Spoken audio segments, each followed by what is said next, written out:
नमस्कार दोस्तों, हमारी आज की इस कहानी का नाम है अधिकार। क्यों भाभी, माँ बाबूजी ने बस मेरे पति को पैदा किए हैं, आपके पति को पैदा नहीं किए। अरे आप तो इनकी और इस घर की बड़ी बहू हो, तो सबसे पहले तो आपका ही अधिकार है ना माँ बाबूजी पर। फिर आप अपनी सारी जिम्मेदारी से भागकर सारा ठिकाना मेरे पति के सर पर फोड़ना चाहती हो। छोटी, तुझे क्यों जलन हो रही है? अगर हम शहर जा रहे हैं तो तू भी तो जाकर, हमने तुझे रोका है? मेरे बच्चे की परवरिश गांव में नहीं होगी, इस गांव के महल तो बिल्कुल भी नहीं।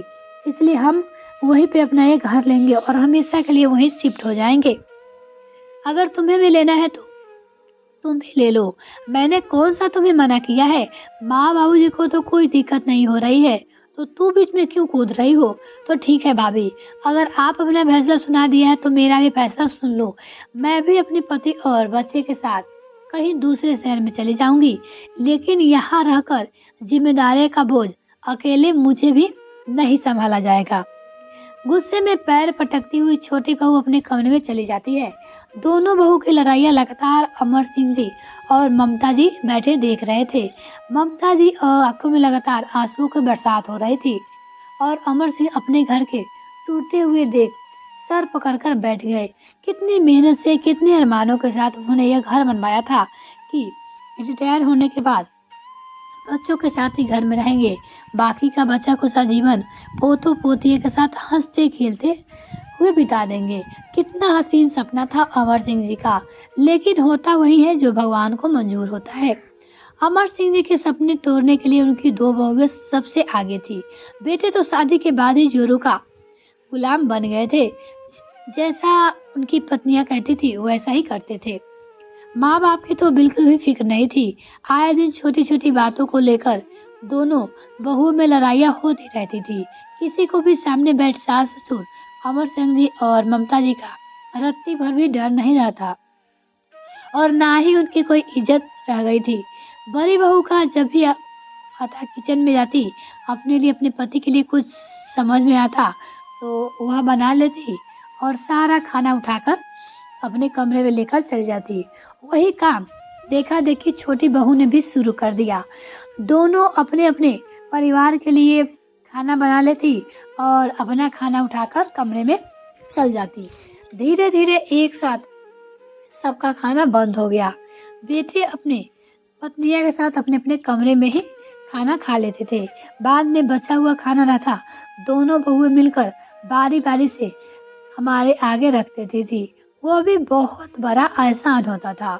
अमर सिंह जी और ममता जी पे अमर सिंह जी कई बार बहू को पास में बुलाकर समझाने की कोशिश की। उन्होंने कहा, बड़ी बहू, अगर तुम लोगों को काम करने में कोई दिक्कत है तो कोई बात नहीं, मैं काम वाली को रख देता हूँ, खाना बनाने वाले को भी लगा देता हूँ। तुम लोग को जो भी चाहिए वह सब करने को तैयार हूँ, लेकिन यह घर तुम लोग छोड़कर मत जाओ। अगर बच्चे ही घर छोड़ेंगे तो चले जाएंगे तो घर तो सूना हो जाएगा। कितनी मेहनत से मैंने इस घर को सजाया था। इस घर को लेकर मेरे कितने सपने थे, वह सपने तुम लोगों के बिना अधूरे हैं। छोटी बहू, तुम भी मान जाओ, तुम लोग ये पूरी तरह से फ्री रहोगे, किसी प्रकार की रोक टोक नहीं रहेगी। तुम लोग जो करना चाहो कर लो, बस ये घर छोड़कर मत जाओ। अमर सिंह जी अपनी बहू को समझाने की कोशिश की, लेकिन तुरंत ही छोटी बहू ने कहा, बाबूजी अब रहने ही दीजिए। वैसे भी इतना बड़ा परिवार को लेकर आजकल चलता कौन है? यह रोज रोज की तू मैं से अच्छा है कि अपना अपना देख ले। मैंने तो फैसला कर लिया है सो कर लिया है। अब वैसे भी मुझे अब किसी भी कीमत पे यहाँ से जाना ही है। कहते हुए दोनों बहुएं गुस्से से पैर पटकते हुए वहाँ से चली गई। आज तो माहौल इतना गर्म हो गया था कि बड़ा बेटा सीधे अमर सिंह जी के पास आता है। बड़ा ही गंभीर होकर कहता है, बाबूजी अब इस माहौल में रहना बहुत ही मुश्किल हो गया है, इसलिए मैंने एक छोटा सा घर लिया है। हो सकता है हम 10 दिन के अंदर यहाँ से चले जाए, तो इसलिए जाने से पहले आप अगर यहाँ फैसला कर लेते हैं तो सही रहता है। अमर सिंह जी आंखें फाड़े अपने बड़े बेटे को देखे जा रहे थे। उनके मुंह से यह फैसला अमर जी के दिल से चकनाचूर कर दिया। तभी पीछे छोटा बेटा भी आता है और बड़े भाई के हाँ में हाँ मिलाते हुए कहता है, हाँ पापा, मुझे भी यहाँ लगता है कि आप यहाँ कुछ कर देते हैं तो हम भी अपना कहीं और देख लेते, जहाँ 2 पैसे ढंग का मिल जाए, वहीं बस जाते। बच्चे की बातें सुन ममता जी की सिसकियाँ निकल पड़ी। वो अपने आप को रोक नहीं पाई और अपने चेहरे दोनों हाथ से ढकते हुए फूट फूट कर रोने लगी। अमर सिंह जी एकटक अपने बच्चों को देखे जा रहे थे। माँ के रोने का असर दोनों बच्चे के चेहरे पे रत्ती भर नहीं था। ऊपर से छोटा बेटा बोल पड़ा, ये क्या रोने धोने का लगा पड़ी हो? ऐसी कौन सी बात हो गई? हम लड़ाई थोड़ी कर रहे हैं, प्यार से ही तो अपनी अपनी गृहस्थी संभाल रहे हैं। और वैसे भी यह तो एक न एक दिन होना ही था, दुनिया की रीत है। अब बच्चे इतना समझदार हो गए हैं कि माँ बाप को समझाने लगे थे कि दुनिया की रीत क्या होती है। अमर सिंह जी अंदर सैकड़ों तूफान उफान थे। एक हलचल सी मची थी उनके मन में, लेकिन ममता जी के चलते उन्होंने अपने आप को रोक रखा था। लेकिन शायद ममता जी इतनी मजबूर नहीं थी कि बच्चों को बात सुनकर वह शांत रह जाए, इसलिए बार बार उनकी आंखों से आंसुओं की धारा निकल आती थी। आखिर माँ का दिल था, बच्चों के बात से उनका दिल छलनी हो जाता था। और कहते हैं कि मर्द अपने आप को मजबूत बनाकर रखते हैं, उनका दिल दिल नहीं पत्थर होता है। लेकिन आज अमर सिंह जी का दिल ही टूट गया था। आखिर कोई कब तक अपने आप को रोके रखे? जिन बच्चों की खुशियां के लिए ममता जी और अमर सिंह जी ने पूरी जिंदगी इतनी मेहनत करी, उस मेहनत की बच्चों की नजरों में कोई कदर नहीं रह गई। ऊपर से ममता जी का बार बार रोना अमर सिंह जी को और कमजोर करता जा रहा था। पूरी रात न ममता जी सो पाती न अमर सिंह जी, और बच्चों को देखकर तो बिल्कुल भी एहसास ही नहीं हो रहा था कि वो कितना बड़ा कदम उठाने जा रहे हैं। उनके चेहरे पे खुशी दिखाई दे रही थी। उनका अपना खुद का घर होगा, वो अपने आप घर को मालिक होंगे। पूरी रात करवट बदलते हुए आखिर अमर सिंह जी ने एक फैसला लिया और अगली सुबह ममता जी को अपने पास बैठाते हुए उनके हाथ को अपने हाथ में मजबूती से पटकते हुए बोले, ममता, अब मैं जो कहने जा रहा हूँ उसे ध्यान से सुनना। बहुत हो गया तुम्हारा, बहुत करी हमने बच्चे की मिन्नतें। अब हमारे बच्चे नहीं रहे, अब अपनी पत्नियों के गुलाम हो चुके हैं। इसलिए इनसे ज्यादा उम्मीद लगाना मतलब खुद को ख्वाही में ढकेलने के बराबर है। हमें ऐसे नालायक बच्चों के चक्कर में अपनी बची खुची जिंदगी भी बर्बाद नहीं कर सकते। इसलिए मैंने तुम्हारे ऊपर छोड़ दिया है। तुम्हें क्या कहना है और क्या करना है यह तुम देख लो। तुम जैसा करोगे मुझे मंजूर रहेगा। अगर तुम बच्चों को खुशी खुशी घर से बंटवारा कर दोगी तो भी मैं कुछ नहीं कहूँगा। यह घर हम दोनों का सपना था। इस घर में हमारी यादें जुड़ी है। हमारे खून पसीने की कमाई से घर बना था। अब इस घर का फैसला तुम्हारे हाथ में है। जो भी करना सोच समझ के करना। तुम्हारे हर फैसले में तुम्हारे साथ हूँ। कहते हुए अमर सिंह जी मजबूती के साथ ममता जी का हाथ दबाते हुए और उन्हें विश्वास दिलाते हैं कि हमें एक मजबूत फैसला लेना ही होगा। शाम को जब बच्चे ऑफिस से आते हैं तो अमर सिंह जी ने दोनों बच्चों को बुलाया, साथ साथ दोनों बहुओं को भी। अमर सिंह जी और ममता जी अपने कुर्सियों पर बैठे थे। दोनों के चेहरे पे गंभीरता साफ साफ झलक रही थी और बहू के चेहरे पे खुशी की आज उन्हें उनका हिस्सा मिल जाएगा और फिर वो अपनी एक नई दुनिया बसाने चल पड़ेंगे। बेटे के चेहरे पे भी एक संतोष था कि कम से कम बिना लड़ाई झगड़े के उन लोगों ने अपनी अपनी गृहस्थी संभाल ली है। कमरे में काफी देर तक सन्नाटा फैला रहा। अंत में बड़े बेटे ने सन्नाटे को तोड़ते हुए कहा, बाबूजी, आपने हमें बुलाया? हाँ बुलाया है। तुम लोगों को मेरे फैसला सुनाना था, तो बस वही फैसले सुनाने के लिए तुम लोगों को यहाँ बुलाया है। कहते हुए अमर सिंह जी ममता जी की ओर देखते हैं। ममता जी के चेहरे पे रेखा थी, आज उनकी आंखों में आंसुओं का नाम और निशान नहीं था। चेहरे पे एक अलग ही आत्मविश्वास था। बच्चों को छोड़ देने का गम रत्ती पर दिखाई नहीं दे रहा था। उन्होंने अपने पति अमर सिंह जी की ओर देखा और फिर दोनों बहुओं को बारी बारी से देखा। इसके बाद ममता जी अपनी बहुओं को अपने पास बुलाया। उन दोनों को बड़े ही गौर से देखने लगी। सास को अपनी ओर लगातार देखते हुए देख बहू एक मिनट के लिए तो डर गई। उन्हें बिल्कुल कुछ समझ में नहीं आया कि आखिर माँ जी उन्हें ऐसे लगातार क्यों देख रही है। वह एक दूसरे से इसके बारे में पूछती भी है, लेकिन दोनों को भी समझ में कुछ नहीं आता है। दोनों हैरानी से सास की ओर देखती है। अंत में ममता जी बड़ी बहू से कहती है, बड़ी बहू, यह तुम्हारे गले में जो चैन है, यह किसने बनवाई है? बड़ी बहू अपने चैन को देखती और अपनी सास की ओर देखकर कहती है, कौन बना सकता है माँ जी? यह चैन मेरे पति ने ही बनवाया है। आप लोगों ने तो एक गहने तो दिए हैं शादी में, फिर इसके बाद कभी कुछ बनवाया है क्या? अच्छा, धीरे से बोली ममता जी। छोटी बहू, तुमने भी बड़ी मोटी चैन पहन रखी है, यह भी तुम्हारे पति ने दिया होगा। हाँ माँ जी, और नहीं तो क्या, पति के सिवाय और कौन देने वाला है? एक बार और सोच में डूब गई ममता जी।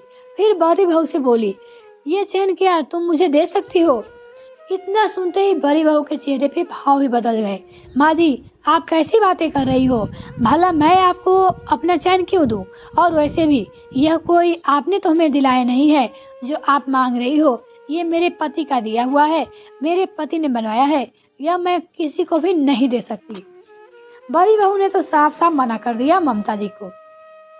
छोटी बहू की ओर देखा, पूरे कमरे में सन्नाटा था। छोटी बहू का दिल जोर जोर से धड़क रहा था, कहीं माँ से मुझसे नहीं चैन मांगने लगे। दोनों बेटे ने हैरानी से माँ की ओर देखे जा रहा था और अमर सिंह जी शांत बैठे अपनी पत्नी की कार्रवाई को देख रहे थे। अंत में ममता जी ने एक बार फिर छोटी बहू से चैन मांगा। छोटी बहू, क्या तुम अपना चैन मुझे दे सकती हो? बिल्कुल नहीं माँ जी, सवाल ही नहीं उठता। एक यही तो मेरे पास ढंग का गहना है जो मैं पहन सकती हूँ, उसे भी मैं आपको दे दूँ। और वैसे भी यह मेरे पति ने बड़े प्यार से मेरे लिए बनवाया था, और आप इस उम्र में गहने लेकर क्या करेगी? छोटी बहू की बात सुन कुछ सोचते हुए ममता जी उठ खड़ी हुई और उसने अपने पति को पीछे जाकर खड़ी हो गई और उसके कंधे पर अपना हाथ रखते हुए बोली, जब तुम लोग अपने पति का बनवाया हुआ एक छोटा सा चैन नहीं दे सकती क्योंकि उसमें तुम लोगों के पति का प्यार, खून पसीने की कमाई छुपी है, तो भला मैं अपने पति का प्यार, अपने पति के खून पसीने की कमाई, इतना बड़ा घर कैसे तुम लोगों को दे सकती हूँ? यह भी तो मेरे पति ने बनवाया है अपने खून पसीने की कमाई से, बहुत ही प्यार से, बहुत ही मेहनत से। तुम लोगों के लिए अपनी पत्नियां के दिए हुए इस छोटे से चैन का महत्व है। वैसे भी मेरे पति का बनवाया हुआ यह मेरा सपनों का घर मुझे जान से भी ज्यादा प्यारा है। इसलिए तुम लोग अपना अपना बोरिया बिस्तर यहाँ से उठा सकते हो और जाकर दुनिया के किसी भी कोने में अपना घर बसा सकते हो। हम ना तुम्हें कभी मिलने आएंगे, ना तुमसे कभी पूछने आएंगे, ना ही कभी तुम्हारा सपनों का घर देखने आएंगे, और यही हमारा अंतिम फैसला है। माँ के मुंह से ऐसा सुनते ही दोनों बेटे का मुंह लटक जाता है। बहू तो गुस्से में सास को देखने लगते हैं और अपने अपने पतियों को इशारा करती है कि जाकर वह भी बाबूजी से बातें करे। जोरू को गुलाम बेटे भी अमर सिंह जी के पास आते हैं और कहते हैं, बाबूजी, ये क्या माँ बोल रही है? आखिर इतने बड़े घर में आप लोग अकेले कैसे रहोगे, और क्या होगा इस घर का? ऐसे ही यह खंडहर बन जाएगा, और वैसे भी हमारे सिवा आपका है ही कौन? अच्छा बेटा, चलो कम से कम तुम्हें यह तो याद है कि तुम्हारे सिवा हमारा है ही कौन। लेकिन तुम यह क्यों नहीं आ रहा है कि जब तुम लोग अपने गृहस्थी के लिए दूसरे शहर जा रहे थे तो माँ बाबूजी किसके सहारे रहेंगे? तब तो तुम्हें हमारी याद नहीं आई। अपनी माँ के फैसलों को सुनने के बाद तुम्हें हमारी बड़ी याद आ रही है। बेटा, मैं अपनी पत्नी के फैसले के साथ हूँ, इसलिए अगर मेरी पत्नी ने कुछ फैसला कर लिया है तो उसे फिर दुनिया की कोई भी ताकत मिटा नहीं सकती। सुना नहीं तुम लोगों ने तुम्हारी माँ ने क्या कहा? तुम लोग अपना अपना बोरिया बिस्तर उठाओ और यहाँ से चलते बनो। हमें अब वैसे भी तुम लोगों की जरूरत नहीं रहेगी। तुम लोगों के साथ रहकर भी हम अकेले थे, दुखी थे, तो बेहतर होगा कि तुम लोगों के बिना हम अकेले ही रहे, कम से कम खुश तो रहेंगे। अब हमारी जिंदगी हमें हिसाब से जीने दो, यही दुनिया की रीत है बेटा। जैसा तुम लोगों ने अपनी अपनी जिंदगी, अपनी गृहस्थी, अपनी पतियों के साथ जीने का हक है, वैसे ही हक मेरे लिए भी है। अब तुम लोग हमारी चिंता मत करना, हम यहाँ बिल्कुल अकेले रहने वाले नहीं है। दुनिया में ऐसे हजार माँ बाप होंगे जो हमारी तरह ही बदनसीब होंगे, जिनकी तुम लोग जैसा नालायक औलाद होगी।